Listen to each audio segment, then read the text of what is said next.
பருப்பு உருண்டை குழம்பு. 1/2 கிலோ கடலை பருப்பு ஊற வச்சு எடுத்து வச்சுருக்கேன்.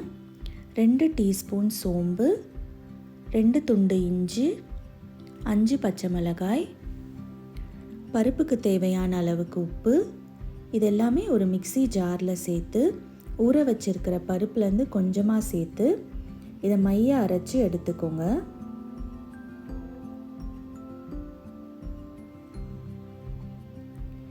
இப்போ இதே ஜாரில் மிச்சம் இருக்கிற பருப்பையும் சேர்த்து பல்ஸ் மோடில் கொர கொரன்னு அரைச்சி எடுத்து சேர்த்துக்கோங்க.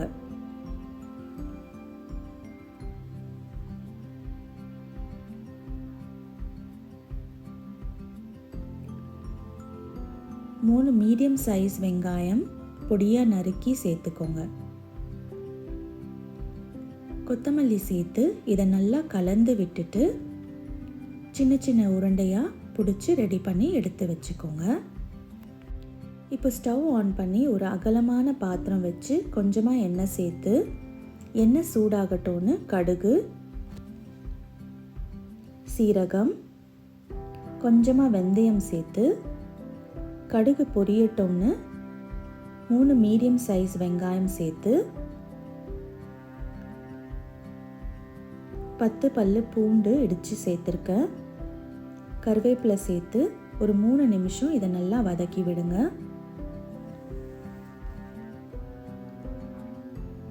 நாலு பொடியாக நறுக்கின தக்காளி, இதோடவே குழம்புக்கு தேவையான அளவுக்கு உப்பு,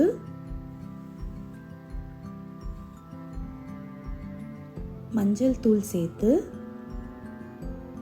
3லேருந்து 4 நிமிஷம் வரைக்கும் நல்லா வதக்கி விட்டுட்டு 2 டேபிள் ஸ்பூன் குழம்பு மிளகாய் தூள் சேர்த்து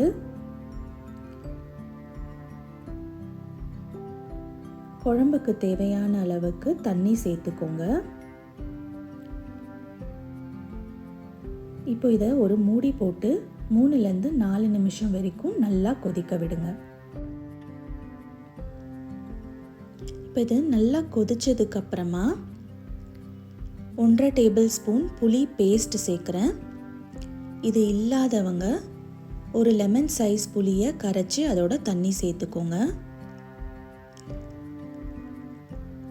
அரை தேங்காய் அரைச்சி பால் எடுத்து வச்சுருக்கேன், அதையும் சேர்த்துக்கோங்க. 1 டீஸ்பூன் சீரகத்தூள். இது நல்லா இப்போ கொதிக்கிட்டோன்னு ஃப்ளேம் சிம்மில் வச்சுட்டு நம்ம ரெடி பண்ணி வச்சுருக்கிற உருண்டைங்களை ஒன்று ஒன்றா ஓரத்துலேருந்து சேர்த்துக்கோங்க. இப்போ இதை கரண்டி போடாமல் அப்படியே லிட் போட்டு க்ளோஸ் பண்ணிவிட்டு சிம்லேயே 3 மினிட்ஸ் வேகட்டோன்னு அப்புறம் ஓப்பன் பண்ணி இதை நிதானமாக ஒரு ஸ்பூன் போட்டு ஒரு உருண்டையாக திருப்பி விட்டுட்டு மறுபடியும் ஒரு லிட் போட்டு 3 மினிட்ஸ் வேக வச்சு எடுத்திங்கன்னா பருப்பு உருண்டை குழம்பு ரெடி. இதை சுட சுட சாதத்தோட நெய் சேர்த்து பருப்பு உருண்டை குழம்பு சேர்த்து சர்வ் பண்ணுங்கள்.